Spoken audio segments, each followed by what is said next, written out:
Don't worry. This isn't a crash diet, a diet scam, a sales pitch for supplements or weight loss pills. Definitely no calorie counting or even a starvation diet. But this is real information you can use right now.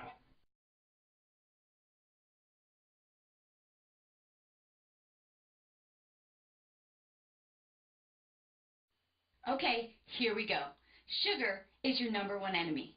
I know what you're thinking. Hold on. You just told me this was going to be different. Tell me something I don't know. But we're not actually talking about jelly donuts and candy canes here. Yes, those are bad for you, but there are plenty of foods disguised as health foods that quickly change to sugar in your body. Guess what? Orange juice, whole wheat bread, healthy cereals, things designated as low fat like muffins and salad dressings, the list goes on and on. These are the foods that are actually causing you to gain or at least not lose weight. Listen, I'm telling you the truth. When that stuff hits your system, it turns to sugar. Tons of foods that are touted as healthy do the same thing. They're not healthy. They're actually the foods that are preventing you from losing fat. Let me show you a little chart that I use to explain this to people. You see the column on the left? That represents your blood sugar. And no, blood sugar is not something only diabetics need to worry about. Anyone who's trying to burn stubborn fat off their body needs to regulate their blood sugar. Here's why. If your blood sugar is high, and by high I mean anything over the 100 to 120 zone for a consistent period of time, your body has no choice but to release a hormone called insulin. Insulin signals your body to store fat, and that's exactly what you don't want. But having high blood sugar for a consistent period of time is actually very dangerous for your body. So insulin comes in to save the day. Unfortunately, though, this makes you store lots of fat. There's even more bad news. I know, it couldn't get any worse, right? When insulin is released, it actually takes your blood sugar from a high to an extreme low. And do you know what happens when your blood sugar is low? You're hungry, you have cravings, and you're extremely fatigued. Is that how you felt on many diet programs? Is that how you feel a lot during the day? Doesn't that make it near impossible to stay on your fat-burning plan? Now, I'm not here to tell you we all don't need a certain amount of insulin in our bloodstream, because if we didn't, we'd all be walking around as diabetics. But what I am saying is that many people are releasing way too much insulin, and that's why it's nearly impossible for them to lose any weight. The answer that you need to this problem is knowing exactly which foods you can eat that will not cause this blood sugar insulin roller coaster. Let me go into explaining how to recognize those foods right now. I know you're probably surprised to see carbs written across the top of the screen, especially since we just got done talking about sugar, and many people associate carbs with sugar. But what you need to know is that not all carbs are created equal, and the ones that you're eating thinking they're healthy may be doing you more harm than good. Look, you need carbs to make your body function properly, but there are certain carbs you absolutely do not need. For example, many people believe the whole wheat bread they're eating is good for them. Definitely not. This couldn't be farther from the truth. Whole wheat bread will create an increase in blood sugar and insulin just as much as most other breads. This also happens with most pastas. Yes, even the whole wheat ones. Almost all cereals, crackers, even the ones that have all kind of healthy claims written all over the box. All of them will put you in that fat storing state. So which carbs should you eat? Well, lucky for you and me, there are a lot of them. If you're a fan of bread, as most people are, I probably really upset you before with all that bad news about bread. But there are still a lot of breads you can have. There are breads made from sprouted grains or from grains like rice and spelt that all fit perfectly into your fat-burning meal plan. And they taste good too. I'm not into eating anything that tastes bad, and I'm sure you're not either. Speaking of good grains, how do you like rice? Ever heard of millet and quinoa? They're absolutely delicious. And although not a grain, how about a sweet potato with a little butter and cinnamon? Yes, you can have that and still burn tons of fat. You know what else qualifies as a good form of carbs? Pretty much any fruit and vegetable is free game. And I know there are some crazy diet plans out there that limit the amount of fruits and vegetables you can have, but that's just a complete lie. Any diet that tells you you can't have something like a fruit or vegetable is some crazy crash diet and not realistic for the long term. And that's not what we're trying to teach you here. The truth is, the good fiber, vitamins, minerals, and nutrients in most fruits and vegetables will actually help you burn fat faster. Here's another very confused topic. If you don't know exactly what kinds of fat you should be eating, burning fat will be impossible. Yes, impossible. I almost can't believe that in this day and age people are still afraid to eat fat. But who can blame them? We've been told by just about every health guru that fat is what makes people fat. This is another huge misconception and a big lie. You want to know what the real truth is? The right kind of fat will actually burn a ridiculous amount of fat off your body, increasing your chances of fat loss success exponentially. Here's why. When you give your body the right kind of fat, it actually increases the metabolic process to burn off your unwanted fat. Did you get that? Eat the right kind of fat and you will burn fat. Eat the wrong kind of fat and you'll store fat. Here are the fats you should be avoiding like the plague, because they are the ones that are causing you to gain weight and preventing you from losing the bad fat off your body. Hydrogenated oils, canola oil and vegetable oils, margarine, and definitely those substitute fake butter products. Surprised again? Did you think that processed fake margarine you were putting on your toast each morning was actually the right thing to do? I don't blame you. How could you not? With all those commercials out there telling you that it is actually the healthy alternative to butter? But have you read the ingredients list on there? That's not real food, and your body does nothing good with this stuff but store it as bad fat. Let me let you in on all the delicious fat you can have. Real butter, whole eggs, coconut oil, olive oil, avocados, raw nuts. You think I'm crazy now, don't you? This is usually the place where many people ask me, Isabel, aren't we all supposed to avoid saturated fat for our health? Am I going to keel over from a heart attack by eating butter and coconut oil? Definitely not.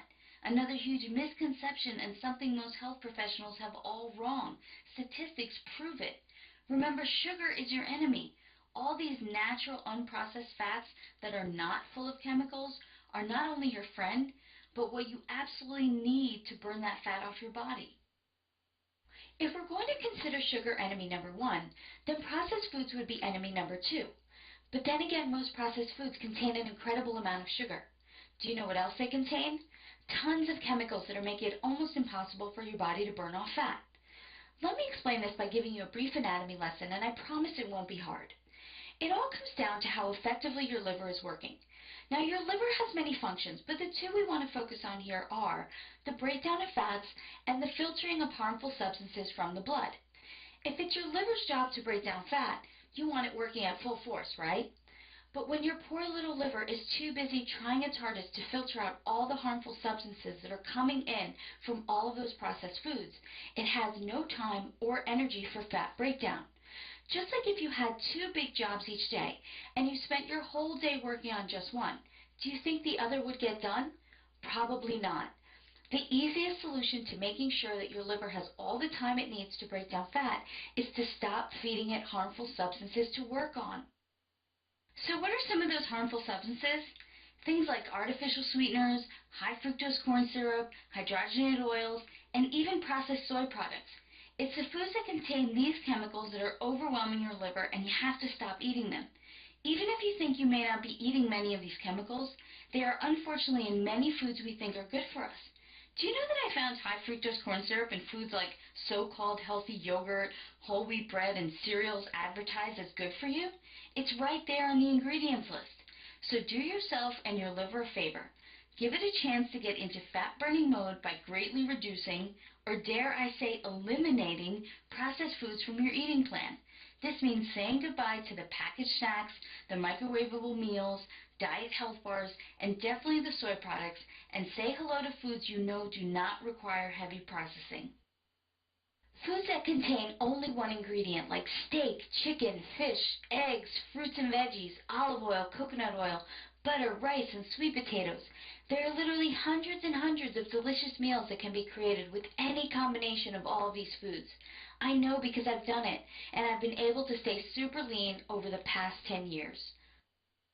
Now let's get into a topic that's not exactly food, but I know it's probably on your mind: calories.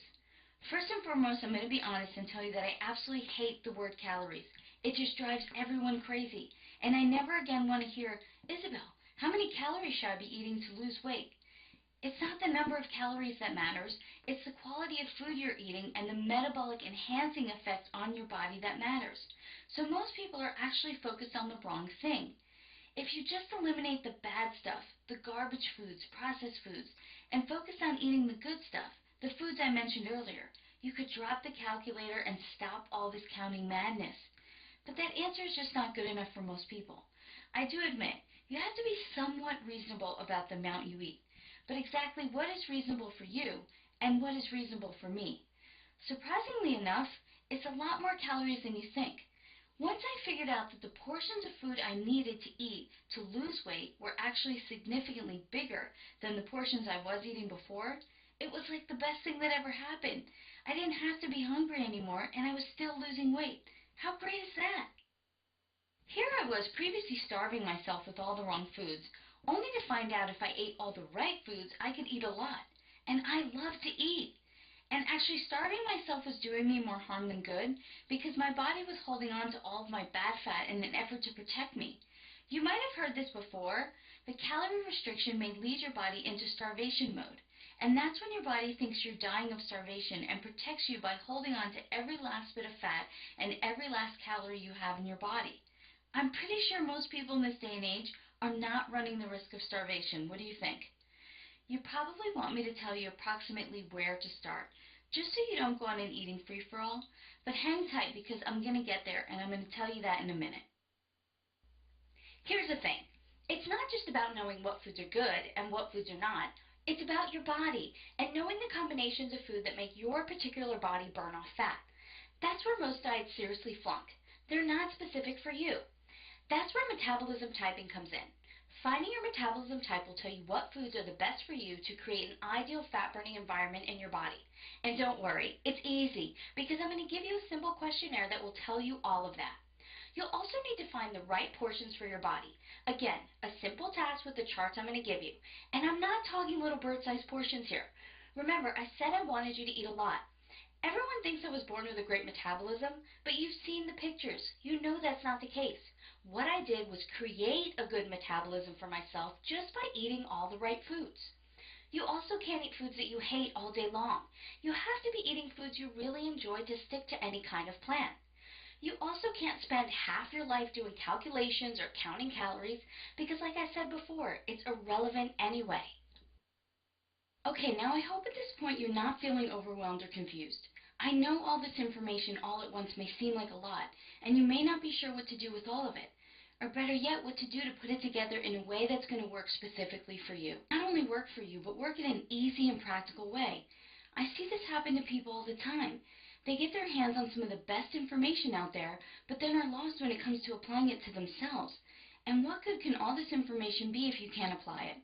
So I've come up with a solution to this dilemma.